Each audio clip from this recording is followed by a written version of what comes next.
After such an endeavor, I'm wondering, on a subject that has been explored so vastly for so many decades, what led you to believe that it was still worthwhile writing a book on learning from accidents?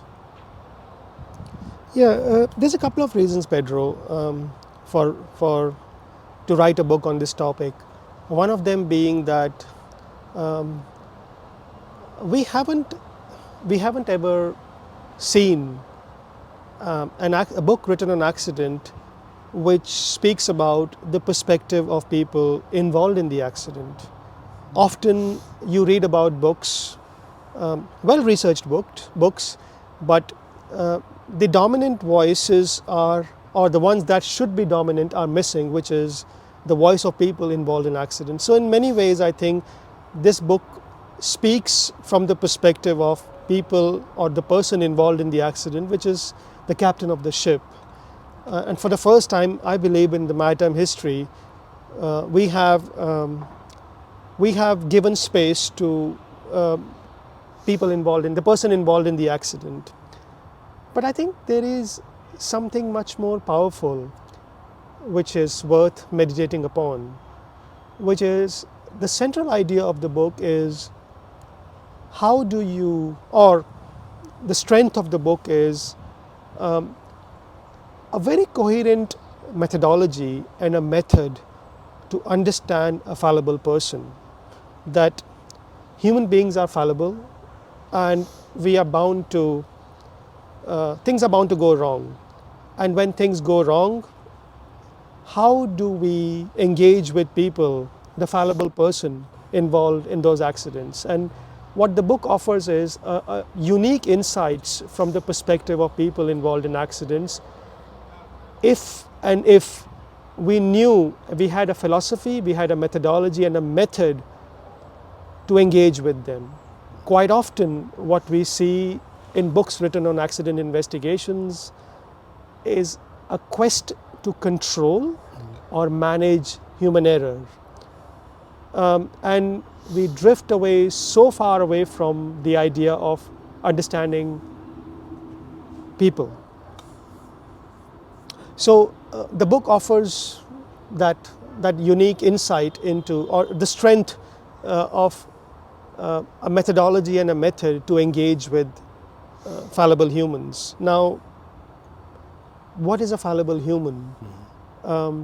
You could say that the world that we live in is very imperfect, but using the word imperfect means that there is something perfect in my world, or in my view, and so when I see something as imperfect, I have a reference point. But the use of the term fallible is, in my view, much more powerful than perfect and imperfect. What fallible means is that a lot of life is lived in the unconscious. A lot of decisions are made in the unconscious mode, which is the automatic mode, which is the unaware mode. And so at some stage in life, we will fall, and hence the term we will be fallible. Because we are overcome by our temptations, by our motivations, by our vices, by the automaticity of our body, which we have very little control over. And in those moments, how do we meet people so that we can draw from them and we can learn with them? Now, I don't use the word from them. What I say is learn with them. And that's very important, because whether you do an investigation or a learning review, or you do an interrogation, at the end of the day, if the concept of learning is that what emerges from that meeting, that what did you learn and what did the other person learn from that meeting. And that is only possible when we start from the position that most of life is lived in the unconscious mode. In those moments when you meet people and you ask them open-ended questions and you're willing to engage with them, listen to them without controlling them and without the urge of preventing the next accident, they will reveal their unconscious to you.